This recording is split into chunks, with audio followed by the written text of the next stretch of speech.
James Kaufman, World News Report today. British general and MI6 director warn that UK will go to war with Russia.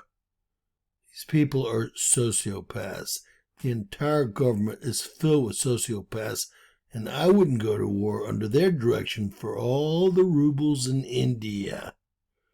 The UK is obsessed with a conflict against Russia. The absolute insistence with which British authorities keep trying to brainwash its citizens into supporting a needless military conflict with Russia is mind-boggling. These people all need to be removed from government and office. This is scary. Now the United Kingdom's top military chief has gone further than anyone by warning British families that they must prepare to send their sons and daughters to war against Russia, and that they're going to lose their sons and daughters. UK general tells Britain's sons and daughters to prepare for war with Russia. More families will know what sacrifice for our nation means. Who the hell says something like that? Air Chief Marshal Sir Richard Knighton warned in a scaremongering address. I would have this guy put in the brink in seconds. Let's listen to his crap. The most obvious impact on all of us will be the cost of building this resilience. Sons and daughters, colleagues, veterans will all have a part to play, to build, to serve, and if necessary, to fight.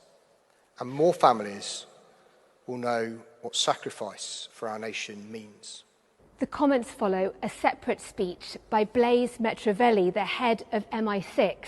She too raised the alarm about the dangers posed by Vladimir Putin's Russia. We all continue to face the menace of an aggressive, expansionist and revisionist Russia seeking to subjugate Ukraine and harass NATO.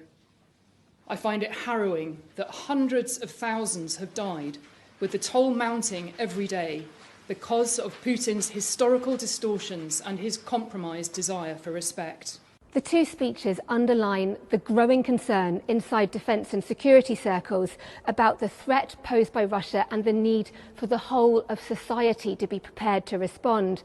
Yet defence insiders tell me they're worried that the only thing really growing in defence is the gap between the strong rhetoric from officials and the reality in the ranks, where there are questions about where the money's coming from to rebuild the armed forces and to rebuild wider national resilience.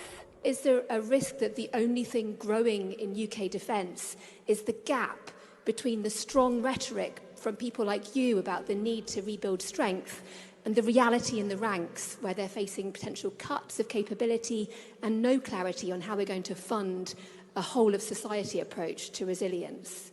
My job is to advise on the risks and the opportunities associated with defence investment. But those trade-offs are those for government and for ministers to make, and they're difficult. Let's put him up front with his rifle and that witch behind him, and we'll let them have it. And, well, if they do okay, we'll follow. What a joke. UK, just say no. No. None of y'all need to go to war against Russia. What a terrible idea. It's going to be a really short war, and it's not going to be pretty because we're not going to save your asses again. God bless you guys. You know we love y'all, but, you know, y'all have to take control of this government. It's out of control in the UK. Not that it's not out of control here in the US. We're doing our best to kick their pants.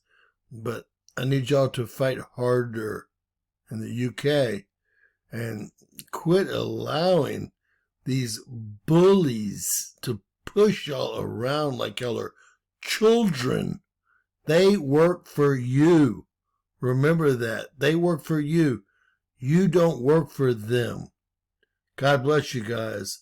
Please share, subscribe, and always remember, anything's possible. Bizarro world.